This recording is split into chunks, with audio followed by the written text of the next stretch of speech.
আগামী নির্বাচন হবে এই 4 কোটি ভোটারকে কাছে টানার লড়াই।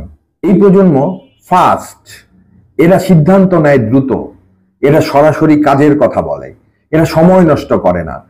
এরা প্রেমে পড়লে 2 মিনিটের মধ্যে বলে ফেলে, এই আমি তোর উপর ক্রাশ খাইছি।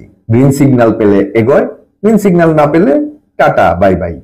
এদের অ্যাটেনশন স্প্যান খুবই সীমিত। এরা 3 সেকেন্ডের মধ্যে ডিসিশন নেয় একটা ভিডিও দেখবে কি দেখবে না। যদি সেই ভিডিও পছন্দ না হয় তারা আঙুলের টোকায় ভিডিও চেঞ্জ করে দেয়। কন্টেন্ট ক্রিয়েশন করে এই জেনারেশন মাসে $32,000 ইনকাম করে। আমরা এটা ভাবতেই পারি না। এরা এআই নিয়ে কাজ করে, এরা ক্রিপ্টোকারেন্সি নিয়ে যে কি করে আমি বা আপনি সেটা জানিও না।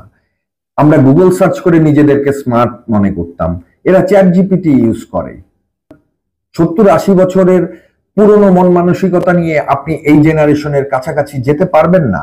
মিটিং মিছিল করে আপনি লাখ লাখ লোক এনে এই জেনারেশনকে ইমপ্রেস করতে পারবেন না।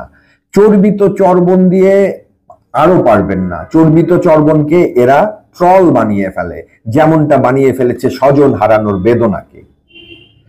বক্তৃতায় 5 মিনিট ধরে নেতার তেলবাজি করবেন, এরা 3 সেকেন্ডের মধ্যে আপনার বক্তৃতা স্ক্রিপ্ট করে যায়। আপনাকে শুরুই করতে হবে নতুন কোনো তথ্য দিয়ে, যাকে তারা বলে হুক পয়েন্ট। এরা গ্রিন সিগন্যাল ছাড়া সম্পর্কে আগায় না।